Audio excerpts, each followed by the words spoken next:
بسم اللہ الرحمن الرحیم۔ میرے دوستو، اصل بات یہ ہے کہ یہ ہمارا جلسہ ہے، جمعیت علماء ہند کا جلسہ ہے، اور جمعیت کے یہاں کی جو یونٹ ہے اس نے اس جلسے کو آج قائم کیا ہے، آج بلایا ہے۔ افسوس اس کا ہے کہ ان لوگوں نے ہم سے مشورہ نہیں کیا۔ دھوپ میں اس طرح سے کھلے میں بھوک مجھے بھی لگ رہی ہے اور بھوک آپ کو بھی لگ رہی ہے، کھانے کا وقت ہو چکا ہے۔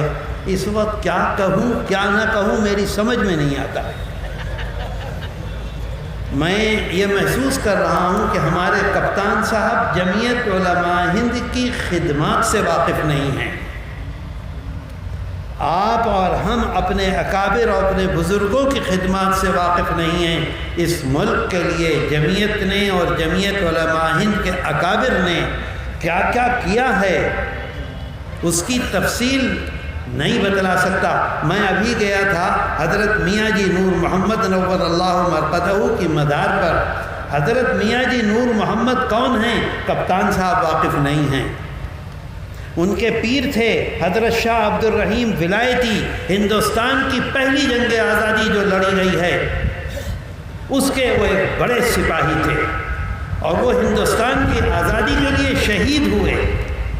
حضرت میاں جی نور محمد کے پیر حضرت شاہ عبد الرحیم ولایتی صاحب، حضرت مولانا سید احمد شہید، حضرت مولانا اسماعیل شہید رحمۃ اللہ علیہ کے ساتھ۔ میرے دوستو، ابھی جب وہ تقریر کر رہے تھے تو بہت سی باتیں میرے ذہن میں آ رہی تھی۔ میں نے تو یہ سوچا تھا کہ میں تقریر نہیں کروں گا، بہت سی باتیں دل میں آئیں۔ کپتان صاحب یہاں تشریف رکھتے ہیں، پڑھے لکھے آدمی ہیں، قرآن سے محبت کرتے ہیں، اللہ سے محبت کرتے ہیں، انسانیت سے محبت کرتے ہیں۔ ڈاکٹر ٹامسن دلی کا پولیس کمشنر ہیں۔ 1857 میں ڈاکٹر ٹامسن انہوں نے اپنی ڈائری لکھی ہے، اس میں یہ لکھتے ہیں کہ ہندوستان کی آزادی کے لیے 1857 میں مسلمانوں نے، اور یہ علماء کا بار بار ذکر کر رہے تھے، علماء نے جو خدمت انجام دی ہیں۔ ٹامسن خود لکھتے ہیں کہ دلی کی چاندنی چوک سے پشاور تک، پشاور پاکستان میں ہے، پشاور تک کوئی درخت ایسا نہیں تھا جس پر کسی مولوی کی گردن نہ لٹک رہی۔ میں نہیں کہہ رہا ہوں، ڈاکٹر ٹامسن کہہ رہے ہیں، موجود ہے ان کی کتاب، لائبریریوں میں ہے، دیکھ لیجئے آپ۔ میرے دوستو، بہت لمبی باتیں ہیں لیکن موقع نہیں۔ دوپہر ہو گئی، 2 بج گئے، ظہر کی اذان ہو گئی، ظہر کی نماز ہو گئی۔ کیا کیا بتاؤں؟ افسوس اس کا ہے ہندوستان میں جمعیت علماء ہند کا ایک مشن ہے۔ جمعیت علماء ہند کے اکابر 1803 سے آج تک صرف ایک مشن ہے اور کچھ نہیں ہے، بندگی رب، اللہ کی اطاعت اور مخلوق خدا کی خدمت، بس 2 کام ہیں، اس کے علاوہ تیسرا کام نہیں ہے۔ اس بات کو یاد رکھیے۔ میں بھائی پانڈے جی سے کہتا ہوں، 2 ہی باتیں ہیں، بندگی رب اور خدمت خلق، اللہ کے بندوں کی خدمت۔ ہندو ہے، مسلمان ہے، سکھ ہے، عیسائی ہے، اللہ کا بندہ ہے، اس کی خدمت ہمارے اوپر لازم ہے۔ اور بار بار بھائی پانڈے جی قرآن کریم کے سلسلے میں فرما رہے تھے، کہہ رہے تھے کہ میں انشاءاللہ اپنی زندگی میں قرآن کو سمجھنے کی کوشش کروں گا اور سمجھاؤں گا۔ تو مجھے ایک بات یاد آ رہی ہے، وہ میں عرض کر دوں آپ سے۔ ہندوستان میں آزادی سے پہلے قرآن کو سمجھنے والے سب سے بڑے عالم لاہور میں تھے، حضرت مولانا احمد علی لاہوری رحمۃ اللہ علیہ۔ اور پانڈے جی، یہ جو مدرسوں کے مولوی ہیں، قرآن سمجھنے کے لیے رمضان میں جب ان کی چھٹی ہوتی ہے تو 1 مہینے کے لیے لاہور جاتے تھے اور حضرت لاہوری رحمۃ اللہ علیہ کے پاس رہ کر قرآن کو سمجھنے کی کوشش کرتے تھے کہ قرآن کیا کہہ رہا ہے، کس طرح سے ہمیں زندگی گزارنے کا آرڈر دے رہا ہے۔ قرآن کیا ہے؟ قرآن اللہ کی کتاب ہے۔ دنیا میں قرآن ایک ایسی چیز ہے کہ آپ اس کے واسطے سے ڈائریکٹ اللہ تک پہنچ سکتے ہیں، باقی کوئی چیز نہیں ہے۔ الحمدللہ رب العالمین کس نے پڑھا ہے؟ بتاؤ مجھے، کس نے پڑھا ہے؟ کس کا کلام ہے الحمدللہ رب العالمین؟ اللہ کا۔ اللہ نے کس کو پڑھایا؟ حضرت جبریل امین کو۔ حضرت جبریل امین نے کس کو پڑھایا؟ حضرت محمد صلی اللہ علیہ وسلم کو، اور ان کے واسطے سے ہم تک آیا ہے۔ تو حضرت مولانا احمد علی لاہوری رحمۃ اللہ علیہ فرماتے ہیں کہ اگر میں لاہور کے اسٹیشن پر کھڑا ہوا ہوں اور ٹرین پلیٹ فارم پر، یہ میرے الفاظ نہیں، حضرت مولانا کے الفاظ ہیں، اور ٹرین پلیٹ فارم پر لگی ہوئی ہے، اے حضرت آپ تو اس کے مسجد کے متولی ہیں، آپ ہی نہیں سنیں گے تو کون سنے گا؟ بات مت کیجئے، جلسے کو خراب مت کیجئے۔ حضرت مولانا احمد علی لاہوری رحمۃ اللہ علیہ فرماتے ہیں کہ اسٹیشن پر ٹرین کھڑی ہوئی ہے اور میرا 1 پاؤں ٹرین کے پائیدان پر ہے اور 1 پاؤں پلیٹ فارم پر ہے۔ گارڈ نے سیٹی دے دی ہے ٹرین کو چھوٹنے کے لیے، اور ایک آدمی میرے پاس آتا ہے اور مجھ سے یہ پوچھتا ہے کہ مجھے سمجھائیے کہ قرآن کیا آرڈر دے رہا ہے۔ بات میری سمجھے آپ؟ گارڈ نے سیٹی دے دی ہے، ٹرین چلنے کے لیے تیار ہے، ان کا 1 پاؤں پلیٹ فارم پر ہے، 1 پاؤں ٹرین پر ہے، اور ایک آدمی آ کر پوچھتا ہے کہ ذرا مجھے بتلائیے کہ قرآن کیا حکم دے رہا ہے ہم کو، کس طرح سے ہمیں زندگی گزارنی ہے۔ تو فرماتے ہیں کہ ٹرین چھوٹنے سے پہلے پورا قرآن میں سمجھا دوں گا۔ سمجھے میری بات؟ پورا قرآن سمجھا دوں گا ٹرین چھوٹنے سے پہلے۔ بھائی پانڈے جی ذرا سے توجہ چاہوں گا قرآن کو سمجھنے کے لیے۔ فرماتے ہیں کہ قرآن ہمیں حکم دے رہا ہے 3، پوری زندگی ہماری ان 3 چیزوں پر ہے۔ نمبر 1، قرآن یہ کہتا ہے کہ اللہ کی اتنی عبادت کرو، اتنی عبادت کرو، اتنی عبادت کرو کہ تم اللہ کو اپنے سے راضی کر لو۔ سمجھے بات؟ کیا اللہ نے جھوٹ بولنے کا حکم دیا ہے؟ کیا اللہ نے دھوکہ دینے کا حکم دیا ہے؟ کیا اللہ نے گالی دینے کا حکم دیا ہے؟ کیا اللہ نے کسی کی عزت خراب کرنے کا حکم دیا ہے؟ کیا اللہ نے کسی کے ساتھ برا ویوہار کرنے کا آرڈر دیا ہے؟ کیا اپنی بیوی کے اوپر ظلم اور زیادتی کا حکم دیا ہے؟ کیا اپنی بہن کی جائیداد کو دبانے کا حکم دیا ہے؟ نہیں دیا۔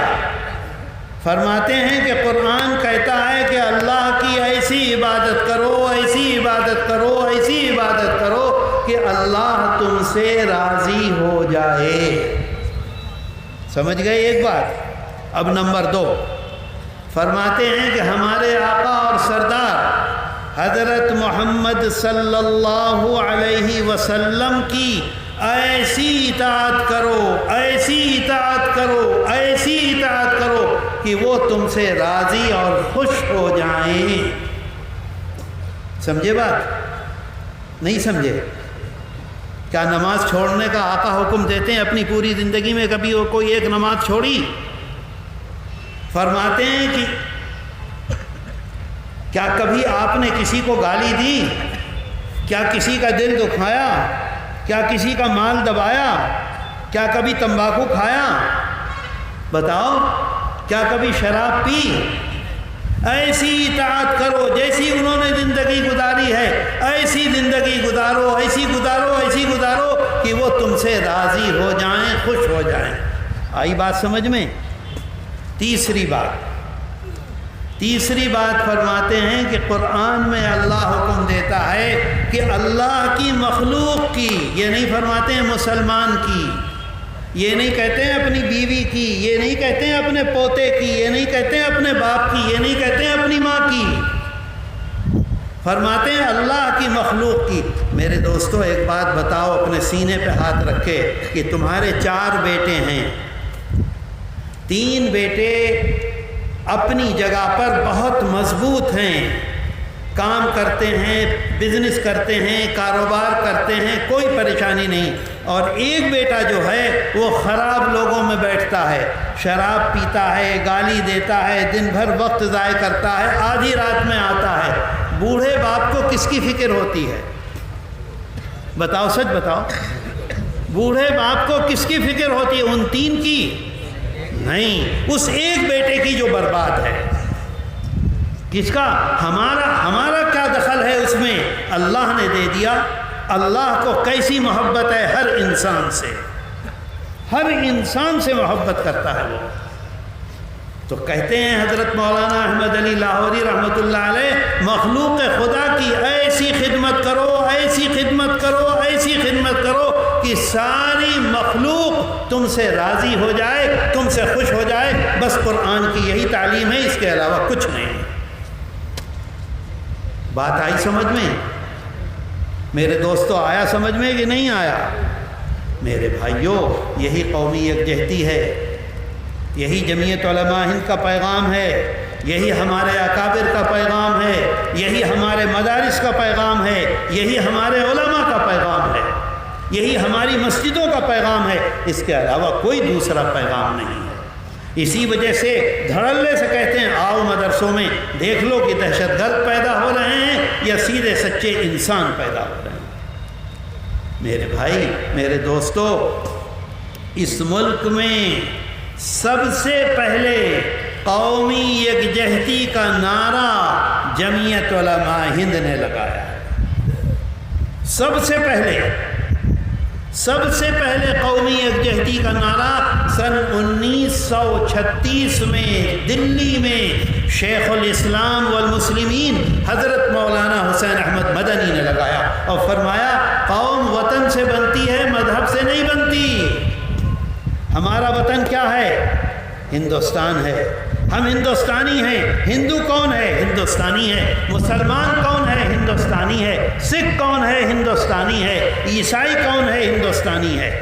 سب سے پہلا نعرہ اس ملک میں جمعیت علماء ہند نے لگایا، قوم وطن سے بنتی ہے، مذہب سے نہیں۔ اس کے مقابلے پر دوسرے لوگ تھے جو کہتے تھے قوم مذہب سے بنتی ہے، زبان سے بنتی ہے، وطن سے نہیں بنتی۔ مجھے بتاؤ، جن لوگوں نے نعرہ دیا تھا مذہب سے قوم بنتی ہے، بنگلہ دیش کا مذہب ایک، پاکستان کا مذہب ایک، کیوں الگ ہو گئے؟ سوچو، کیا باتیں کرتے ہو، بیٹھ جاؤ۔ کیوں الگ ہو گئے اگر مذہب تھا صحیح؟ میرے دوستو، جمعیت علماء ہند نے نعرہ دیا ہے اس ملک میں قومیں وطن سے بنتی ہیں، مذہب سے نہیں بنتی۔ آج بھی ہمارا وہی نعرہ ہے۔ ابھی وہ بتلا رہے تھے آئین، ہندوستان کا دستور، اس کو پڑھ کر بتلا رہے تھے، دستور اسی پر بنا۔ کیوں؟ جمعیت علماء ہند نے 2 لاکھ سے زیادہ اپنے جوانوں کی قربانیاں دی ہیں اس ملک کی آزادی کے لیے۔ جمعیت علماء ہند پکڑ کے بیٹھ گئی، جو اس ملک کا شہری ہے وہ اس ملک کا باشندہ ہے، وہ ہندو ہے یا مسلمان ہے یہ نہیں ہے۔ اور اللہ کا شکر ہے آج تک ملک اسی راستے پر چل رہا ہے۔ آپ نے ابھی پانڈے جی کی باتیں سنی، اور مجھے بتلائیے آج جو لوگ مذہب کی باتیں کرتے ہیں کیا وہ ملک کے وفادار ہیں؟ سچ بتلا دو۔ جو مذہب کی باتیں کر رہے ہیں وہ ملک کو آگے بڑھا رہے ہیں یا پیچھے لے جا رہے ہیں؟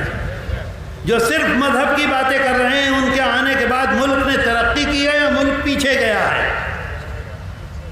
میرے دوستو، اس ملک میں اگر مذہب کی باتیں ہوں گی تو ملک تباہ ہو جائے گا، ملک ٹوٹ جائے گا، ملک برباد ہو جائے گا، ملک آگے نہیں بڑھ سکتا۔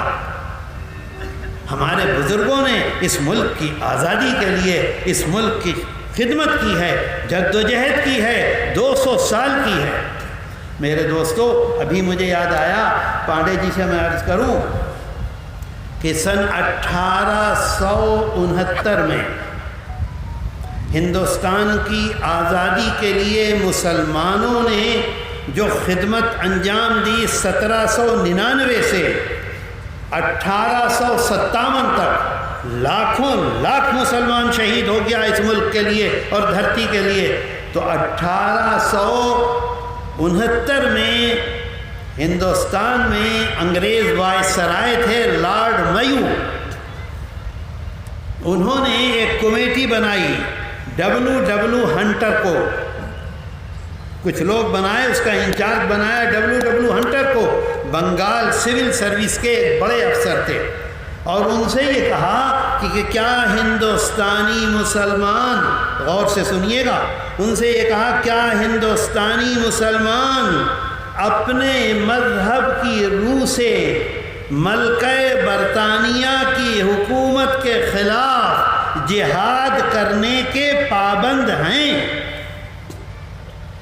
بات سمجھے میری، یہ انہوں نے تو دیا، کیا ہندوستانی مسلمان اپنے مذہب کی روح سے، مذہب کی یعنی مذہبی طور پر، جیسے مسلمان پر نماز فرض، جیسے مسلمان پر روزہ فرض، جیسے مسلمان پر زکوٰۃ فرض، جیسے مسلمان پر حج فرض، کیونکہ 1803 میں ہندوستان کے سب سے بڑے عالم حضرت شاہ عبدالعزیز محدث دہلوی رحمۃ اللہ علیہ نے 1803 میں فتویٰ دے دیا تھا کہ اب مسلمانوں کے لیے ہندوستان کی آزادی کے لیے میدان میں آ کر جنگ کرنا فرض ہے۔